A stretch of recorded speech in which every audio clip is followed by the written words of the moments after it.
राजे शिवछत्रपती युवा ग्रुपच्या माध्यमातून येणाऱ्या शिवजयंतीच्या निमित्तानं जो सांस्कृतिक कार्यक्रम आपण या ठिकाणी आयोजित केला, त्या कार्यक्रमामध्ये मी काय फार तुमच्या मध्ये आणि कार्यक्रमामध्ये येणार नाही, पण एवढं मात्र आवर्जून सांगतो की आज छत्रपती शिवाजी महाराजांची जवळपास 350च्या पुढची आपण जयंती साजरी करतोय. आणि ही जयंती साजरी करत असताना दोनच गोष्टी मी प्रामुख्याने तुमच्या सगळ्यांच्या समोर मांडणार आहे. छत्रपती शिवाजी महाराजांच्या बरोबर जे मावळे होते, त्या मावळ्यामध्ये आज सुद्धा तानाजी मालुसरे, बाजी प्रभू देशपांडे त्यांचं जर नाव घेतलं तर आपण आदरानं घेतो. आणि खंडोजी खोपडे म्हणलं तर, सूर्याजी पिसाळ म्हणलं तर, म्हणजे 350 वर्षापूर्वी झालेली गद्दारीचा डाग आज सुद्धा पुसून टाकला जाऊ शकत नाही. मला वाटतंय तो गद्दारीचा डाग आपल्या मातीत न लागायचं आणि कितीही संकटाच्या काळात, संघर्षाच्या काळात आपल्या पक्षप्रमुखाशी प्रामाणिक राहायचं काम, तुम्ही टाकलेल्या मताशी ही इमानदारी करायचं काम या आजच्या काळामध्ये सुद्धा आम्ही तितक्याच ठामपणे केलं. आज ही जयंती साजरी करत असताना तरुण युवा पिढीला माझं इतकंच सांगणं आहे की आज आपण जर 16 वर्षाची, 17 वर्षाची, 18 वर्षाची पोरं जर बघितली तर त्या पोरांना माझं इतकंच म्हणणं आहे की छत्रपती शिवाजी महाराज की म्हणल्याच्या नंतर आपसुकच आपल्या तोंडातून जय येते. शिवाजी महाराजांचं नाव उच्चारल्याच्या नंतर आपल्याला एक अभिमान, स्वाभिमान आपल्या मनात जागा होतो. त्या छत्रपती शिवाजी महाराजांनी वयाच्या 16व्या वर्षी रायरेश्वरावर स्वराज्य स्थापनेची शपथ घेतली होती. माहिती आहे का ही? आपण काय करतो 16व्या वर्षी? बाबांनो, या महापुरुषाच्या जयंत्या फक्त साजऱ्या करण्यासाठी नाही, त्यांनी त्यांचं आयुष्य ज्या पद्धतीनं स्वराज्यासाठी खर्ची घातलं, त्याच पद्धतीनं त्यांच्या आयुष्यातलं एक जरी गुण आपण आपल्या आयुष्यात आणू शकलो तर खऱ्या अर्थानं आपण छत्रपती शिवाजी महाराजांची जयंती साजरी केल्याचं समाधान प्रत्येकाला त्या ठिकाणी लाभल्याशिवाय राहणार नाही. आज तुमच्या मंडळाला सुद्धा मी आवाहन करणार आहे, काय म्हणतो बरं का, जरा थोडं तुझं जरा आकार वेगळा दिसायला लागले, ही बी काय कामाचं नाही.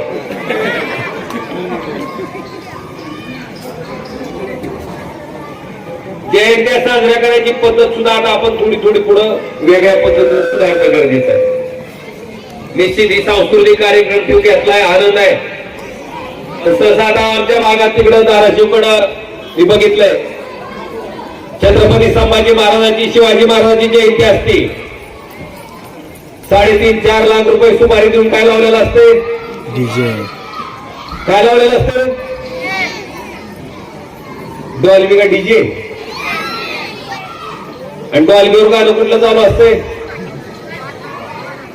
काटाला का?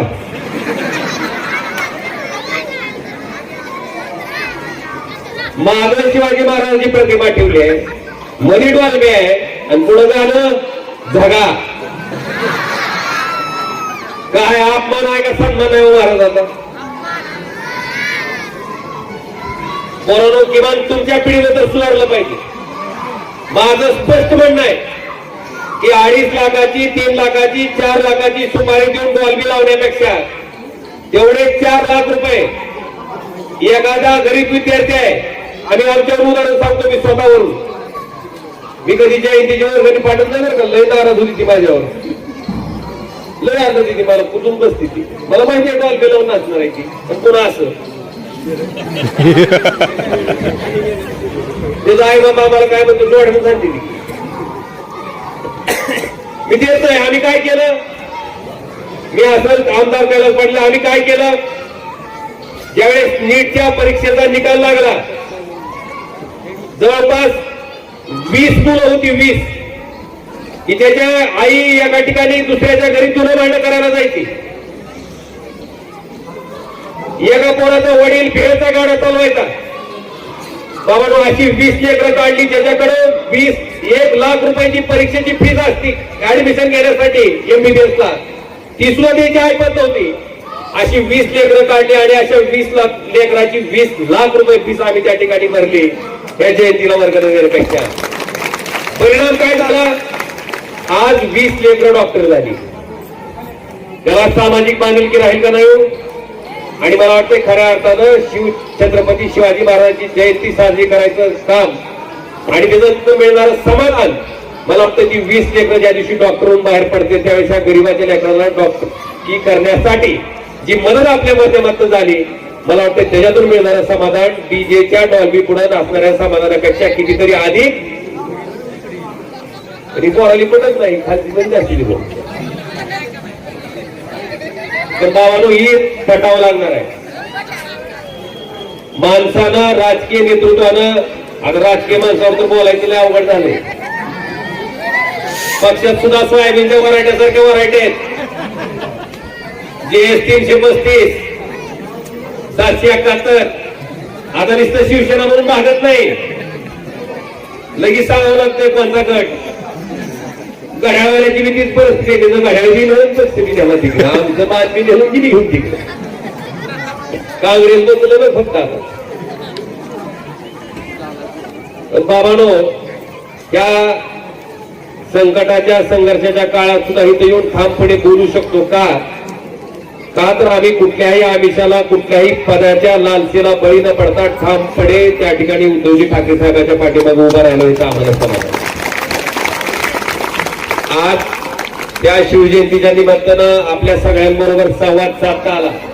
तुमच्या मंडळाला सुद्धा आवाहन करणार आहे की तुमच्या वर्गणीतनं जमा झालेला एक वाटा तुम्ही सुद्धा तुमच्या गावातला एखादा पोरगा 100% सापडणार तुम्हाला की ज्या पोराची शैक्षणिक पात्रता आहे, कुवत आहे, बौद्धिक कुवत आहे, फक्त घरची आर्थिक परिस्थिती नाही.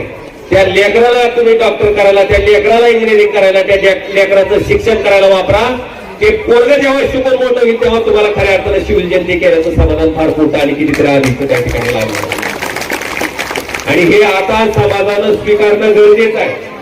त्या पद्धतीनं पुढे जाणं आवश्यक आहे. आणि म्हणून एवढं नम्र आवाहन आजच्या कार्यक्रमाच्या निमित्तानं मी आपल्या सगळ्यांना करतो.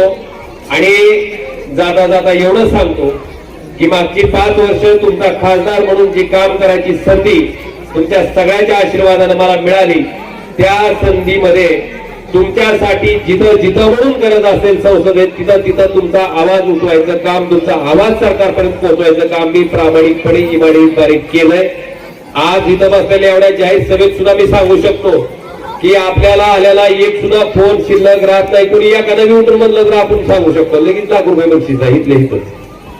एकही माणूस सापडणार नाही. आणि कुठलंही काम आता देता होतो, या जणांचा फोन आला, म्हणले तुम्ही ओमराजे मीच बोलतोय. म्हणलं बोला काय काम होतं? मला मालकी मला म्हणायला लागली, म्हणला निश्चित दादा म्हणता तुमचा फोन तर उचलते का तू? आता मालकीने म्हणलं ऐकायली का? म्हणलं मालकीनं ऐकायली की म्हणले दादा काम काय होतं? नाही नाही, फक्त मालकीनीला ऐकायला लावत होतं की दादा फोन उचलते का. तरी मी रागराग करत नाही. शेवटी सामान्य माणसाचे प्रत्येक मत जर आपल्याला पाहिजे असतील तर सामान्य माणसाच्या प्रत्येक अडचणीत सुद्धा तितक्या ताकदीनं आपण त्या ठिकाणी उतरणं आपली जबाबदारी आहे. आणि ते कर्तव्य समजून मी अखंडपणे 5 वर्ष पार पाडत आलो. आज या कार्यक्रमाच्या निमित्तानं तुमच्या सगळ्याबरोबर संवाद साधता आला. छत्रपती शिवाजी महाराजांच्या जयंतीच्या निमित्तानं जो सांस्कृतिक कार्यक्रम आपण या ठिकाणी आयोजित केला त्याच्याबद्दल तुमच्या सगळ्या तरुण युवकांचं मी मनापासून या ठिकाणी हार्दिक अभिनंदन करतो. तुम्हाला शुभेच्छा देतो. आणि सगळ्यांनी नुसतं छत्रपती शिवाजी महाराज की म्हणलं की काय म्हणायचं? शिवचरित्र वाचा भेटतो.